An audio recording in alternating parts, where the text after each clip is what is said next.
Welcome to VSPM channel. VSPM channel subscribe பண்ணாதவங்க subscribe பண்ணிக்கோங்க. கூடவே இருக்கிற பெல் பட்டனை கிளிக் பண்ணிக்கோங்க. இன்றைக்கி வந்து முருங்கைக்கீரை கடையில் செய்ய போகிறாங்க. பருப்பு முருங்கைக்கீரை கடையில் தான் அதை செய்ய போகிறோம். இப்போ அதுக்காக இந்த கிளாஸால் ஒரு கிளாஸ் வந்து துவரம்பருப்பு, அரை கிளாஸு பாசிப்பருப்பு எடுத்து ஒரு அரை மணி நேரமாக ஊற வச்சுருக்கிறேன். அது கூட பூண்டும் போட்டு ஊற வச்சுருக்கிறேன். இப்போ இதை சட்டியில் போட்டுக்கலாம். இந்த பருப்பை வேக வைக்கலாம். வேக வச்சுட்டு மஞ்சத்தூள் போட்டு வேக வைக்கணும். மஞ்சத்தூள் போட்டு நம்ம வேக வச்சுட்டு, பருப்பு நல்லா வேகக்கூடாதுங்க, ஒரு திட்டமாக தான் வேகணும். இந்த பாருங்கள், இந்த தக்காளியை இந்த மாதிரி நடுவில் இருக்கிறத எடுத்துகிட்ட பாருங்கள். இந்த மாதிரி எடுத்துகிட்டு தான் அந்த தக்காளியை போடணும். இது கூட மஞ்சத்தூள் போட்டு நம்ம வேக வைக்கிறோம். இது வந்து கடையும் போது இது வந்து மையாதுங்க. அதே சமயத்தில் இந்த வெள்ளை இருக்கக்கூடாது. அதுக்காக தான் இந்த முருங்கைக்கீரையை நம்ம கூட்டு வச்சுருக்கிறோம். பாசிப்பருப்பு போட்டு கூட்டு வச்சுருக்கிறோம் முருங்கைக்கீரை. அதே முருங்கைக்கீரையை புளி ஊற்றியும் கடைஞ்சி இருக்கிறாங்க, தாளிச்சிருக்கிறாங்க. சின்ன வெங்காயம், பச்சை மிளகா எல்லாம் போட்டு காஞ்ச பட்டை மிளகாலாம் போட்டு தாளித்து கடைஞ்சி இருக்கிறாங்க. அந்த முருங்கைக்கீரையை தோட்டலாம். இந்த முருங்கைக்கீரையை கூட்டு வைக்கலாம். இந்த முருங்கைக்கீரையை பெரட்டலாம். எத்தனையோ விதம் ஒரு கீரை. இந்த கீரைனா இந்த முருங்கைக்கீரைக்கு தாங்க அந்த சான்ஸு. எத்தனையோ விதம் செய்து பார்த்து சாப்பிட்லாம். வேறு எந்த கீரையும் இதை மாதிரி சாப்பிட முடியாது. தெரிஞ்சு பாருங்கள், காம்பு வயிற்று வலி வந்துடுதுன்னு வச்சுக்கோங்க. இந்த காம்பை நல்லா உப்பு வச்சு நசுக்குவாங்க. அம்மியில் நசுக்கி அதை ஒரு புது சட்டியில் போட்டு தண்ணி ஊற்றி கொதிக்க வச்சு, ஒரு டம்ளர் தண்ணியில் அரை டம்ளர் கொதிக்க வச்சு அதை வடிகட்டி அந்த வயிற்று வலியில் ரொம்ப துடிக்கிறாங்க பாருங்கள், அவங்களுக்கு கொடுப்பாங்க. எங்கள் அம்மா கொடுத்துருக்குறாங்க, நான் பார்த்துருக்குறேன். அதுக்காக தான் சொல்கிறேன்.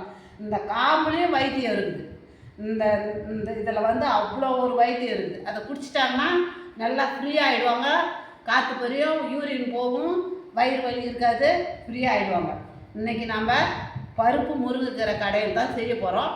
வாங்க அதை எப்படி செய்யலான்னு பார்க்குறோம். பருப்பு வேகட்டும், வெந்த பிறகு எப்படி செய்யலான்னு பார்க்குறோம். இப்போது பருப்பு கொஞ்சம் ஓரளவுக்கு வெந்துருக்கு பாருங்கள். இந்த மாதிரி நேரத்தில் தான் கையை வச்சா அப்படியே வெந்து போனது கரெக்டாக தெரியணும். இப்படி இந்த மாதிரி நேரத்தில் தான் நம்ம இப்போ எப்போதும் வீட்டுக்கு அரைக்கிறோம் இல்லையா, அந்த தூளில் கொஞ்சம் போடணும். அவ்வளோதான். அதை போட்டு இப்போ நம்ம கீரையை போட்டுக்கணுங்க. கீரையை போட்டு மூடக்கூடாது.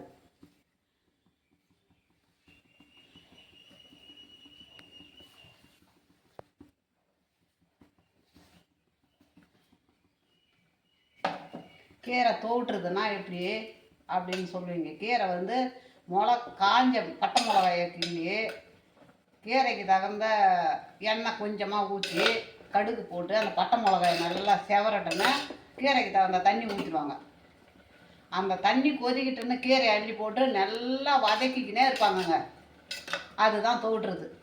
அது அப்படியே சாப்பிட வேண்டியது. அதுக்குள்ள தேவையான உப்பை போட்டு அது அப்படியே சாப்பிட வேண்டியது தான். அதுதான் தோட்டுறது. அது கூட தேங்காய் பூ இல்லை வேர்க்கடலை இதெல்லாம் போட்டால் பொரியல்.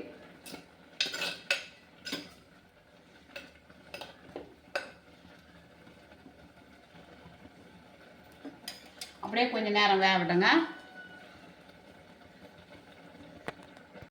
முருங்கைக்கீரை கடைஞ்சிட்டாங்க.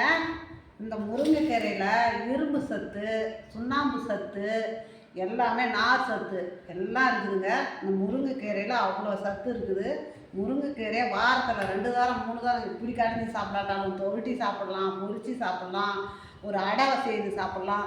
இந்த கீரை மட்டும்தாங்க பல விதமாக சாப்பிட்லாம். வேறு எந்த கீரையும் நம்ம அது மாதிரி சாப்பிட முடியாதுங்க. இப்போ முருங்கைக்கீரை எங்கள் வீட்டில் மதியம் லஞ்சுக்கு நாங்கள் இதை தான் கடைஞ்சிருக்கிறோம். இது தான் சாப்பிட போகிறோம். நீங்களும் வாங்க. கேரட்டு, முட்டை, ஆம்லெட் போட்டிருக்கிறேன். வாங்க சாப்பிட்லாம். இது பிடிச்சிருந்ததுன்னா எனக்கு லைக் பண்ணுங்கள், கமெண்ட் பண்ணுங்கள், சப்ஸ்கிரைப் பண்ணுங்கள்.